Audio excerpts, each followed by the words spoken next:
présentement, dans ce document PowerPoint-là, il y a 20 diapositives qui sont toutes différentes les unes des autres. Donc, si je retourne en format une image, donc, ça vous permettrait ici, vous voyez là, le fond, on ne peut pas le déplacer. C'est ce que je vous expliquais, c'est que le fond il est enregistré en image et ça protège à ce moment-là le droit d'utilisation des images que j'utilise de KTAT Fill. Donc, on ne peut pas toucher au fond. Par contre, on pourrait décider de dupliquer la diapositive. Vous voyez, j'en ai ajouté une deuxième. Bon, c'est pas celle-là que normalement on irait dupliquer nécessairement, là, mais je peux aussi aller l'enlever. Je peux décider, par exemple, ici, je vais juste baisser ça, d'insérer, par exemple, une zone de texte. Donc, je vais aller insérer ici une zone de texte. Tiens, moi, je vais le mettre ici. Je vais écrire mon nom. Donc, vous pourriez mettre votre nom. Vous pourriez mettre l'année 2015-2016. Donc, là, les polices sont pas très belles comme ça, mais là, ça va vous donner la possibilité de personnaliser les couleurs qui vous tentent. Ainsi de suite. Donc, bon, mais mettons que j'en mets une un petit peu plus belle, là. C'est pas bien beau. Vous voyez, bon. Voilà. OK? Donc, je suis sûre que vous allez pouvoir faire mieux. Là, j'improvise au fur et à mesure. Donc, ça va vous donner la possibilité en insérant, comme je vous montre ici. On va dans Insertion, Zone de texte ou encore WordArt et vous allez pouvoir ajouter du texte un peu partout sur les pages, donc sur les diapositives. Donc, on pourrait mettre l'année ici, puis mettre le nom ici, ou peu importe.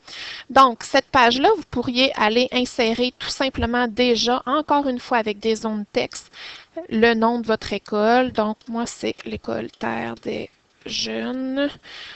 Voilà. Et là, ben, j'ai juste à aller le placer sur la ligne. Faire exprès, ça ne marche pas quand on vous le montre. Hein? Donc, on pourrait aller remplir déjà ici toutes les informations en les mettant sur les lignes. Ici, bon, c'est là où ça commence à être varié. Donc, si jamais vous avez un horaire du lundi au vendredi comme le mien, ici, vous resterez juste à insérer les heures. Donc, j'ai mis 8 périodes. Donc, normalement, on a à peu près 5 à 6 périodes dans notre plage horaire, puis on peut insérer récréation, dîner ou quoi que ce soit. Donc, ça va être à vous de personnaliser. Encore une fois, en insérant ici le zone de texte, on peut aller mettre les heures, par exemple 8h20 à 9h20.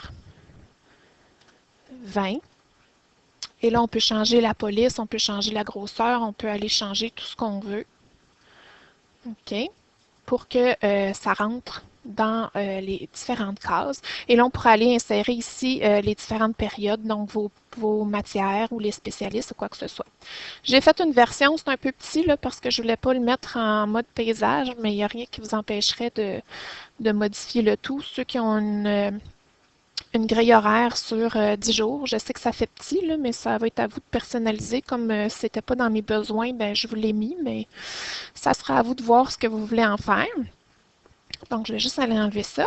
Donc, si vous, cette grille horaire-là de 10 jours ne vous correspond pas, elle ne vous concerne pas du tout, ce que vous faites, vous voyez, là, ici, elle est sélectionnée, là, la diapositive 4. Oups, merci, bonjour, ça, j'en ai pas besoin. Celle-là, je trouve ça intéressant, mais moi, par exemple, ben, j'aurais aimé que ça ne s'appelle pas leçon et devoir. Donc, je vais tout simplement faire une zone de texte. Je vais la mettre par-dessus. OK. Puis, je vais la nommer, je ne sais pas, agenda. Tiens. OK.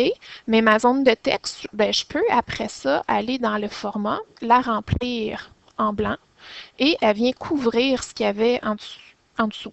Donc, ça vous donne quand même si vous n'aimez pas ce que j'ai décidé comme matière ou comme titre, ça vous donne la possibilité d'aller le changer, puis en ajoutant votre texte, puis en le camouflant. Donc, je vous rappelle, donc j'ai inséré une zone de texte, puis dans ma zone de texte, je suis allée dans le format, puis je l'ai rempli en la mettant blanc, et ça vient camoufler ce qu'il y avait en dessous.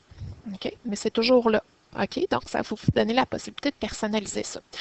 Là, je vous montre comment changer de façon astucieuse certaines choses. Je vous demanderai de laisser mon nom, s'il vous plaît. C'est simplement la reconnaissance de mon travail. Donc, ici aussi, donc, je vois que je l'ai mal placée. Je vais aller la déplacer, là. Donc, celle-là, elle devrait aller là. OK. Donc, ça, c'est du lundi au mercredi sur un côté, puis sur l'autre page, ça continue jeudi, vendredi. Cette version-là, elle est assez flexible. Donc, 1, 2, 3, 4, 5, 6, 7, 8 cases encore par jour. Il n'y a pas d'heure, il n'y a pas rien. Mais tout simplement, en faisant insertion de texte, vous pouvez ajouter vos heures ou vos périodes ou les numéroter ou quoi que ce soit dans les plages horaires, dans la petite marge sur le côté. Donc, ça, c'est une première version qui est sur 2 pages. Donc, je la trouve intéressante. Si vous l'imprimez, là, vous pouvez l'avoir les 2 pages ouvertes une à côté de l'autre. Ça vous donne toute la semaine. Honnêtement, c'est pas celle que j'utilise parce que, donc, moi, je vous dis, c'est pas celle que j'utilise. Donc, moi, je l'enlève. Ça m'intéresse pas. Donc, ce que j'aime bien utiliser de mon côté, OK, c'est celle-là qui me correspond. OK, donc les périodes sont déjà écrites. Période 1, 2, récréation 3, 4, 5, 6, note départ. Donc, vous en avez une version avec juste des heures. Donc, c'est à vous sur une même semaine d'insérer vos heures selon vos récréations ou quoi que ce soit parce que ça ne correspond peut-être pas à ça. Donc, moi, c'est celle-là que je veux. Donc, celle-ci, je lui dis au revoir. OK.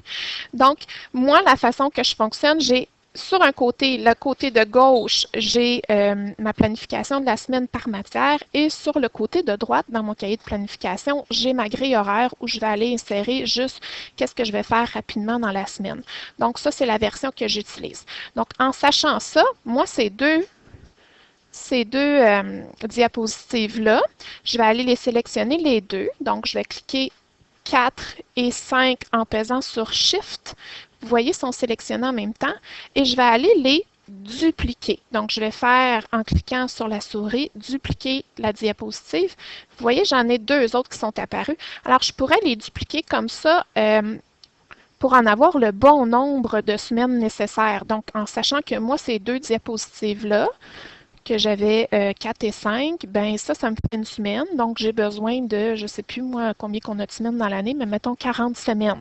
Donc, je vais le dupliquer pour en avoir 40 fois et pouvoir imprimer mon document tout d'un coup.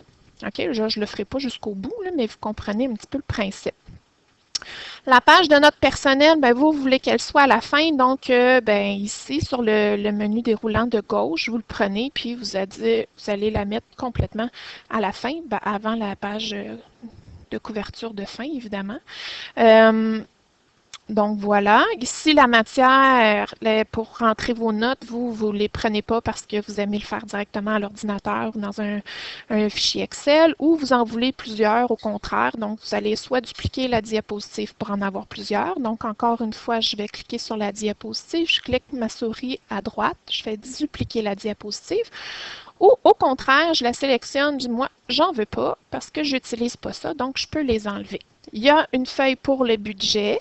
Donc, vous pouvez, encore une fois, insertion, zone de texte, aller insérer, par exemple, le titre du budget et en faire plusieurs si vous avez différents budgets ou vous pouvez la supprimer au complet. Cette page-là, vous voudriez la voir à chaque semaine ou une fois par mois, donc vous pouvez soit la dupliquer, soit l'enlever. Donc, c'est des choses à faire.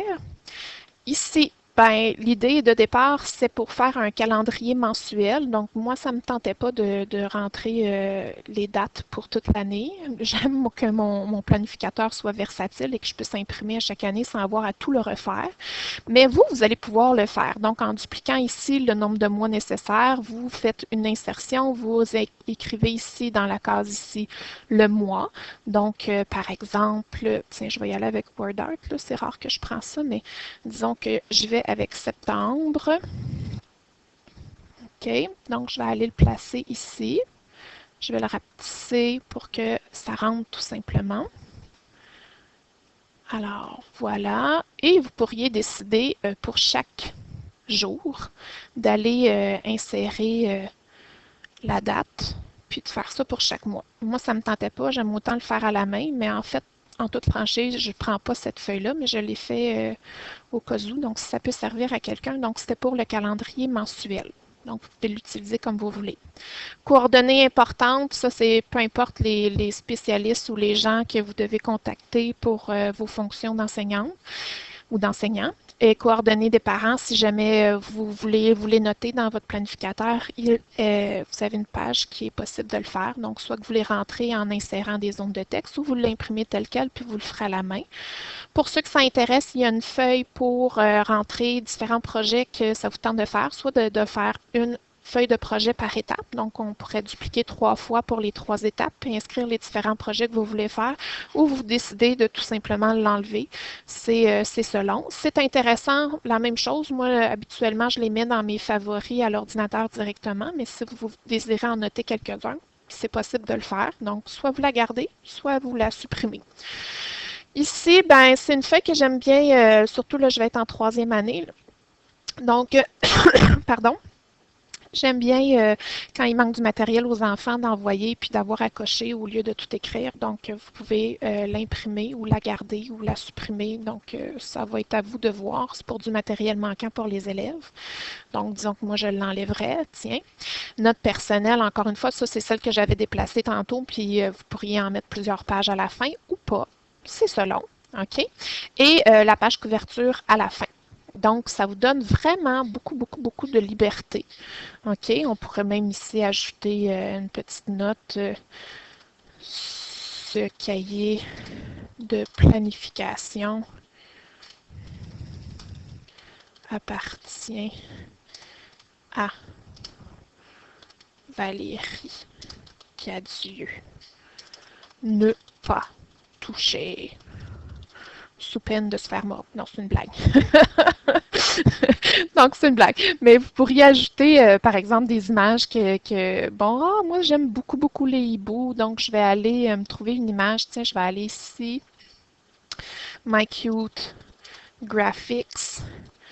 Donc, voilà. Et je vais chercher hibou en anglais, c'est owl, je pense. Ouais, c'est ça. OK.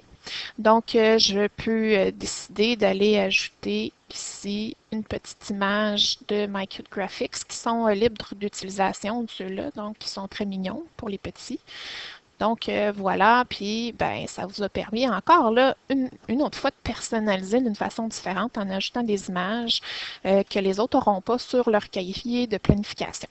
Donc, je pense que cette version-là est la meilleure jusqu'à maintenant parce que ça permet d'un côté de respecter le travail que j'ai fait, de respecter le travail de la créatrice des images, mais aussi de vous respecter vous et d'enlever les pages que vous n'avez pas besoin, d'en ajouter.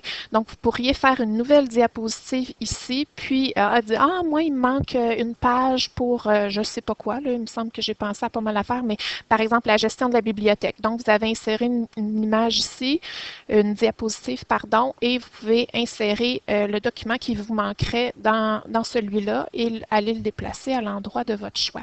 Donc, je pense que cette version-là est vraiment passe-partout, est vraiment personnalisable, puis elle va plaire à tout le monde. Donc là, la vidéo que j'ai fait est faite à partir du document de planification avec le fond bleu, mais il y en a une version également, je vais aller avec fond blanc, qui est identique, simplement le fond blanc, donc ça va vous coûter moins cher en cartouche d'encre si vous l'imprimez vous-même ou vous pourrez l'imprimer sur des cartons de couleur ou en nuances de gris. Ça devrait sortir quand même assez bien en nuances de gris, ça fait quand même assez